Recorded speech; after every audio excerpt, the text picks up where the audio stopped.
شروع کرتے ہیں اللہ کے بابرکت نام سے جو بڑا مہربان اور نہایت رحم والا ہے۔ تمام تعریفیں میرے اللہ رب العزت کے لیے ہیں۔ السلام علیکم لسنرز، میں ہوں آپ لوگوں کی ہوسٹ نوشین، اور میں اپنے چینل خوفناک کہانیوں میں اپنے سبھی سننے والوں کو خوش آمدید کہتی ہوں۔ میں امید کرتی ہوں آپ سب لوگ خیریت سے ہوں گے، جہاں ہوں گے خوش ہوں گے۔ آج آپ لوگوں کے لیے میں بہت انٹرسٹنگ ہارر سٹوریز لے کر آئی ہوں، ایسی خوفناک کہانیاں جنہیں آپ بہت زیادہ پسند کریں گے۔ سلسلہ شروع کرتے ہیں آج کی خوفناک کہانیوں کا۔ بڑھتے ہیں آج کی پہلی خوفناک کہانی کی طرف۔ یہ خوفناک کہانی زین شیئر کر رہے ہیں اٹک سے۔ زین کہتے ہیں آج آپ کے ساتھ 2 کہانیاں شیئر کرنا چاہتا ہوں۔ جو پہلی سٹوری ہے یہ میرے دوست نے مجھے بتائی ہے۔ وہ یہ کہتا ہے کہ میرے دادا جی کی زندگی کی یہ کہانی ہے۔ دادا جی بتاتے ہیں پرانے وقتوں کی بات ہے، جب دادا جی خود بھی چھوٹے بچے ہوا کرتے تھے۔ تو وہ کہتے ہیں ہم لوگ ایک گاؤں میں رہا کرتے تھے۔ اس گاؤں میں اس وقت جب کہ یہ کہانی ہے شدید گرمیوں کا موسم تھا، تو جیسے گاؤں کا ایک ٹپیکل کلچر ہوتا ہے، یا تو لوگ اپنے صحن میں آنگن میں سویا کرتے ہیں، یا پھر لوگ اپنے گھروں کی چھتوں کے اوپر سوتے ہیں۔ ایک رات کی بات تھی، ہم سب گھر والے چھت کے اوپر سو رہے تھے۔ رات کا ٹائم تھا، بادل بھی بنے ہوئے تھے اور بہت ٹھنڈی ہوا بھی چل رہی تھی۔ ایسے لگ رہا تھا کہ شاید بارش آئے گی۔ تھوڑی ہی دیر کے بعد ہوا کافی تیز چلنے لگ گئی، تو سب سے پہلے دادا جی کی آنکھ کھلی ایک شور سے۔ انہیں ایسا لگ رہا تھا جیسے دور کوئی عورت ہے اور وہ بہت عجیب و غریب طرح سے چیخیں مار رہی ہے۔ اس عورت کے چیخنے چلانے کی آوازیں آ رہی تھیں۔ دادا جی غور کر کے سننے لگے کہ یہ کسی انسان کی آوازیں ہیں یا کوئی جانور ہے، جیسے گیدڑ یا کتے رات کے ٹائم روتے ہیں۔ اکثر بلیاں بھی ایسی آوازیں نکال کر رویا کرتی ہیں۔ دادا جی کہتے ہیں کہ جب میں نے اس آواز پر غور کرنا شروع کیا، وہ آواز آہستہ آہستہ بالکل قریب آنے لگ گئی۔ دادا جی بہت ڈر گئے۔ انہوں نے فوراً سے اپنی امی کو جگایا۔ امی نے بھی وہ آواز سنی۔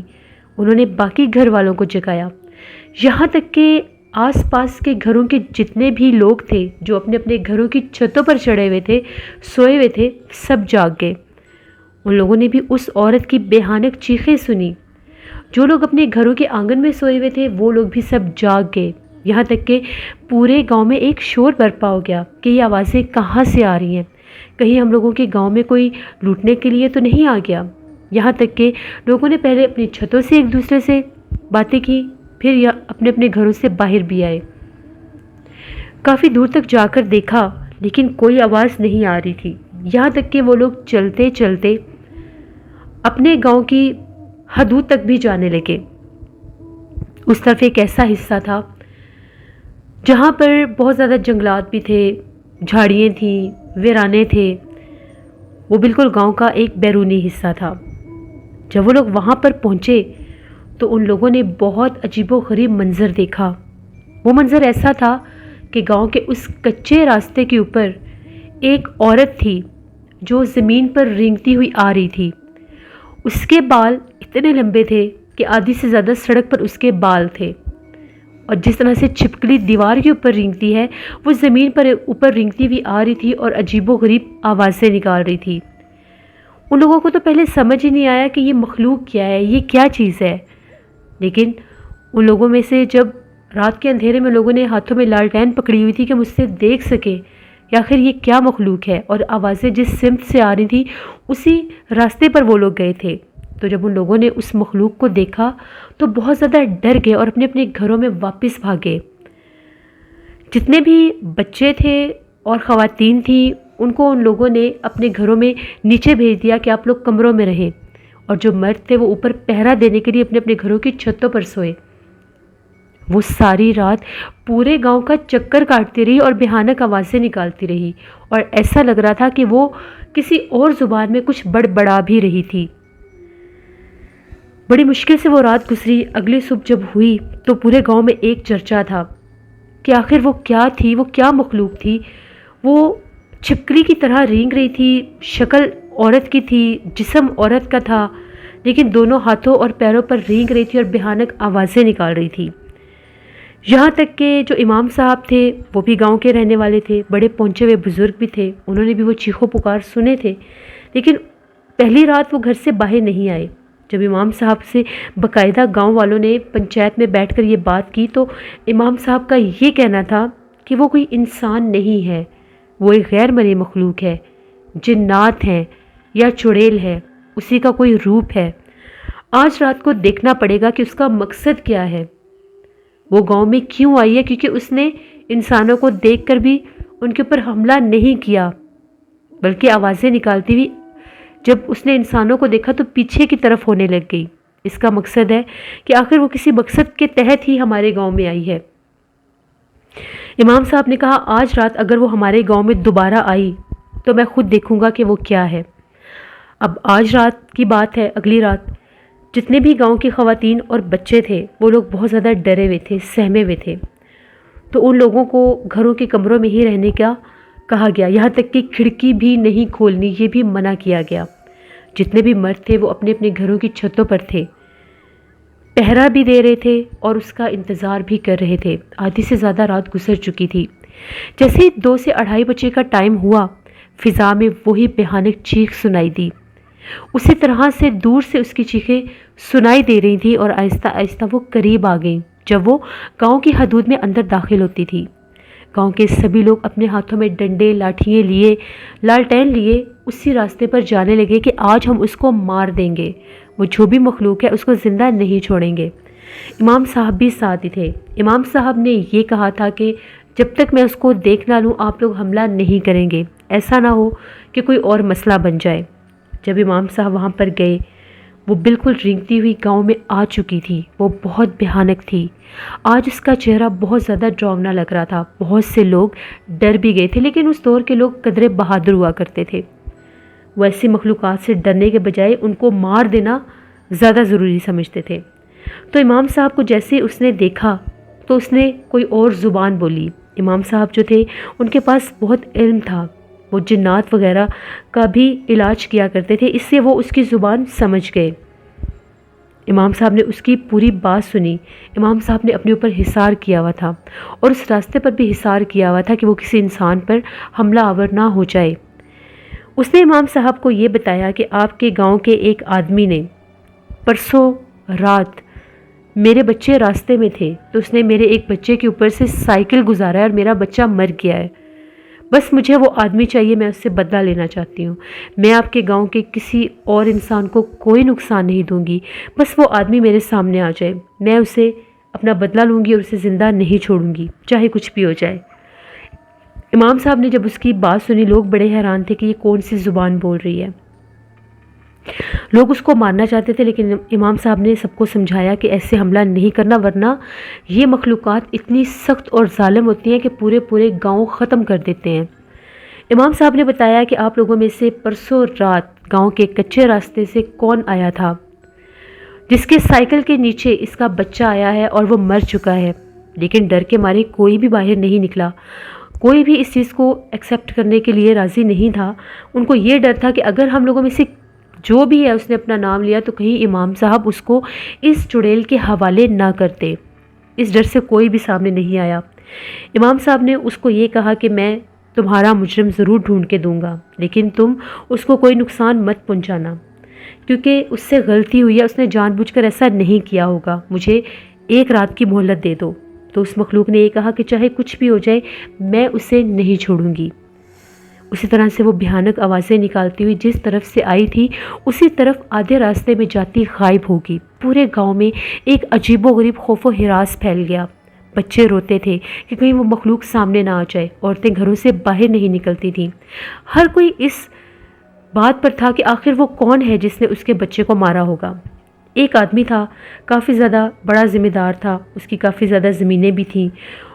وہ گیا مولوی صاحب کے پاس اور جا کر اس نے اعتراف کیا کہ مولوی صاحب میں نے جان بوجھ کر یہ سب نہیں کیا، میں کل رات کو بہت زیادہ ڈر گیا تھا، اس لیے میں اس وقت نہیں بولا، آج میں آپ کے پاس آیا ہوں، میری جان بچا لیجئے۔ میں اپنی زمینوں پر پانی لگوا کر واپس آ رہا تھا، میرے پاس سائیکل تھا، جب میں گاؤں کے کچے راستے پر پہنچا تو مجھے کچھ بھی محسوس نہیں ہوا کہ سامنے کوئی پتھر ہے یا کوئی چیز ہے، میرے پاس لالٹین بھی تھی، روشنی تھی، میں دیکھ سکتا تھا، لیکن ایک دم سے میرے سائیکل کے ٹائر کے نیچے کچھ ایسا آیا